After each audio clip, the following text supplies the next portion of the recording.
They've been pushing this to their children, specifically lying about real historical events and misrepresenting the past in order to push their political agendas as a form of propagandistic brainwashing to the children. Now, in this case, we are looking at KS2. And just for those of you who don't know, Key Stage 2, KS2, covers years 3 to 6 for children aged 7 to 11. Okay? Now, I've already made a video specifically dedicated as to why propaganda has been pushed onto the children specifically and all the psychological reasons. It has to do with control. It has to do with the reshaping of minds when they're very young. And do keep in mind that what they say here, eliminate discrimination and encourage racial equality, is a lie. All they are doing, since they are basically following progressive politics and radical leftism, what they are doing is they are pushing discrimination of white people and racial inequality as far as white people are concerned, and this is a fact.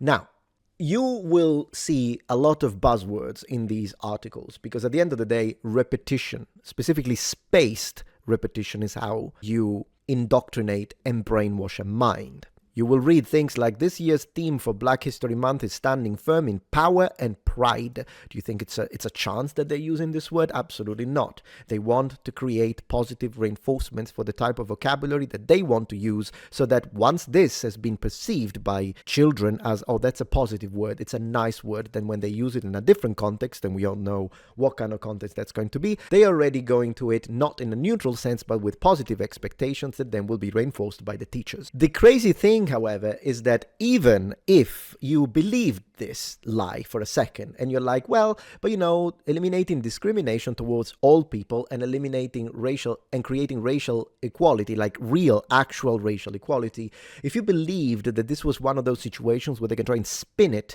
into saying, well, the end justifies the means, even if this was true, and it isn't, but even if it was, it still wouldn't justify lying to the children when it comes to the history of their people. What they're doing is that they are inserting black people onto every single historic event.